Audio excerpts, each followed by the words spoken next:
the career of someone with over 20 years broadcasting experience. No. He risked that himself when he assaulted her. Assaulted? Bit of fun. So he did make a pass? Yes, but she should have treated it as a compliment. He found her attractive. Cameron White agreed. That's why he sacked her. She was trying to damage Johnny's career. I'd say it was Johnny's libido doing all the damage. And it wasn't the first time, was it? Not sure what you're getting at. Milton Keynes, Frank Bryant and his daughter. That was a misunderstanding. Johnny dropped the charges. Why? Like I said, it was a misunderstanding. But we are going to have to accept that Britain is full. Let's put up the drawbridge, put up the sign, closed to immigrants. Except perhaps the Polish, my cleaning lady's a Pole. She's a damn hard worker. Look, I haven't got a problem with gays. Just keep it behind closed doors, away from children. Don't shove it in our faces and down our throats. What is more British than a good old fox hunt? I mean, if we ban it, what are we going to put on our Christmas cards? Seriously?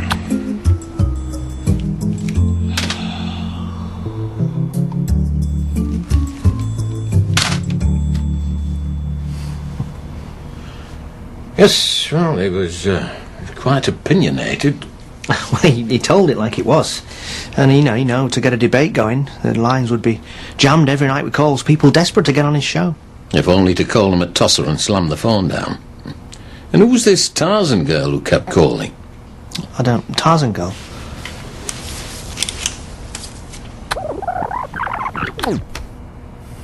Hi, Johnny. It's Tarzan girl again. Just wanted to say I love you and the show, and can you play Tarzan Boy, baby? No. Do you know why that is? Because this is a talk show. Stupid cow. Now, I've only listened to a week's worth of shows, and she's already rung in 3 times.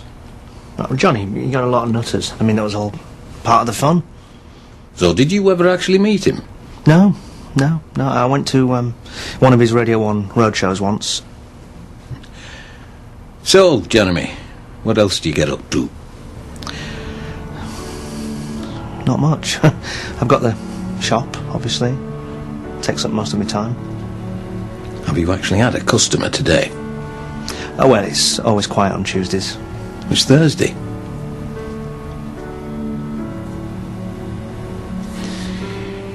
You know, it's nice to have a hobby. Well, it's nice to get out, too. Smell the roses, drink the wine, make some friends. Yeah, well, I've never been any good at that. What with me missing school, I'm not confident and sorted like you. I saw you, where were you? Mates at the station. Oh, aye, we have a laugh. Well, we do when everyone's there. I just never worked out how you actually did it. Made friends. Oh, it's easy. In fact, it's so easy, you've just done it without even realising. What, really? Me and you? Yeah, of course. By the way, this is not a complete collection. What are you trying to say? There's a tape missing. 23rd of August. No, that's not missing. There wasn't a show that day because the pensioners occupying the station. A week before the fire, the station was invaded and occupied by this militant gang of white corporation pensioners. When the police finally entered the building, they found the ringleaders had chained themselves to the desks, although they did come quietly. Okay, next question. Are you absolutely sure this is where we'll find the ringleader?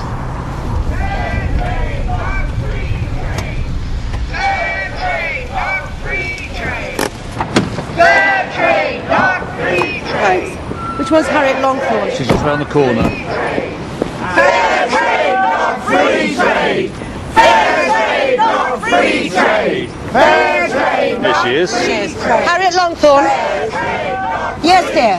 Detective Superintendent Pullman, Brian Lane, UCOS. We're reinvestigating a fire at Roxy Radio Studios and was hoping you could help us with our inquiries. Help with our inquiries! Yes, I'd just like to ask you a few questions. Well, would that be under caution, dear? No, I don't think there's any need for that just yet. But you're anticipating there will be eventually. No. What if I refuse? Retain my right to silence. I'd just like to ask you a few questions. That's how it usually starts, a few questions. What about if I promise to abide by the Geneva Convention? Ooh.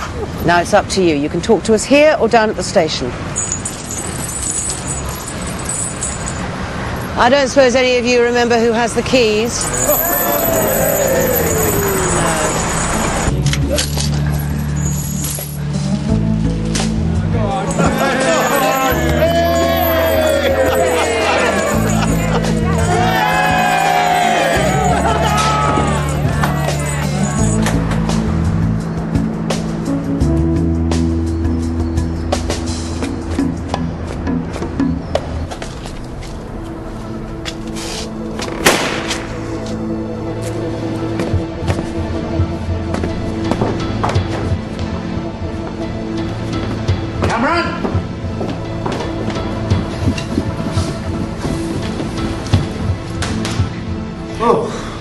Just a little something the bailiff missed. I thought you'd... from upstairs it sounded like... You thought I killed... Well, your family does have a history of it. I can't afford a Bentley or a gun. I'd have stuck my head in the oven, but they've turned off the gas. No, I'm sorry, it's not funny, is it? Oh, yes, it is.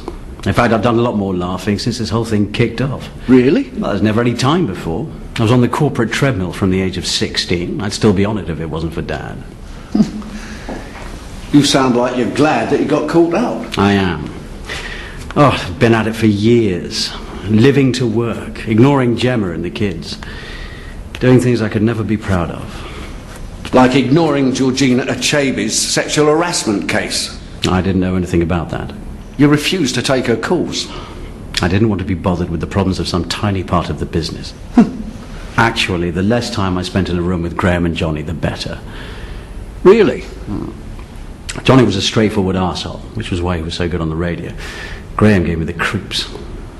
The way he was always sucking up to Johnny, always agreeing with him, telling him how great he was. Yeah, but that's showbiz, isn't it? They hated each other, just couldn't function apart. In fact, that's what Graham seemed scared of. Being without Johnny. Cheers. Here. Take this. Oh, thanks. 85? Oh, I'll save that for a special occasion. Oh, then I'll take it back. Don't put off the good stuff. I worked since the minute I left school, and what have I got to show for it? A nice house? No. A wife to come home to? No. Well, it's not the most original sort, but life's too short. Yeah, maybe you're right. I'll open it tonight. So what's next for you, then? I've just used my last working credit card to book a one-way flight to Seattle. That's where Gemma and the kids are. I may be too late, but it's worth a try. Yeah, well, go for it. Good luck, and thanks. Your arrest record. Impressive. Thank you very much. Menwith Hill, Sellafield, London Fashion Week. Campaign against the fur trade. So, if I were to ask you what you were rebelling against... I'd say, what have you got? Yeah, well, there's a difference between rebelling and trespass, criminal damage, threatening behaviour. No one ever gets hurt. At Roxy Radio, someone died. That was nothing to do with the campaign. You and your gang did occupy the building the week before. You just walked in, changed yourselves to the desks in the middle of a broadcast. What was to stop you from walking in a week later to plant an incendiary device? That's not what we're about. We inconvenience and disrupt, that's all. We'd already made our point at Roxy Radio. We'd have moved on to the next target. So how did you just walk in? I'm sorry? To Roxy Radio? How did you get past the key code doors? I can't remember, dear. I've slept since then. Who gave you the codes? Somebody with a grudge? Well, there had been massive redundancies. Not at Roxy Radio. That was one of the few places where people hadn't lost their jobs. Except for one person.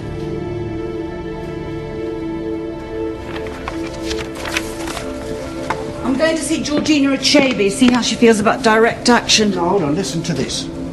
He's not right. I could tell by the look in his eyes. He didn't give a damn. He's a dirty pervert. Look, I admit I hit him, but you can't tell me he didn't deserve it. Not after. She's only 15, for God's sake. You auditioning for something? This is a transcript of the statement that Frank Bryant gave the boys at Milton Keynes. No wonder he dropped the charges. Johnny got smacked because he spent the night with Bryant's daughter. The 15-year-old. Exactly. Graham Madeley made a statement saying that Johnny never touched the girl and the assault was unprovoked. The girl wouldn't make a statement either way, which left the Milton Keynes boys on a very sticky wicket. No complaint from the victim, no charges.